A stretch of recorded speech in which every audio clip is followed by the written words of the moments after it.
प्यारे बच्चों, आज़ादी अल्लाह पाक की बहुत बड़ी नेमत है, लेकिन जश्न आज़ादी हमें कैसे मनाना चाहिए? बाज़ लोग जश्न आज़ादी ऐसे मनाते हैं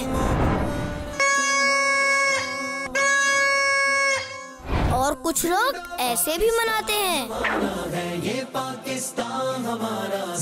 कुछ लोग इस तरह भी जश्न आज़ादी मनाते नजर आते हैं और कुछ लोग इस तरह भी। कुछ लोग इस तरह भी जश्न आज़ादी मनाते नजर आते हैं और जश्न आज़ादी हम इस तरह भी मना सकते हैं। प्यारे बच्चों, जश्न आज़ादी जरूर मनाएं, लेकिन लोगों को परेशान किए बगैर।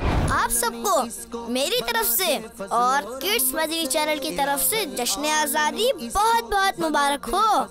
बच्चों का मदनी चैनल आ गया, बच्चों का आ गया।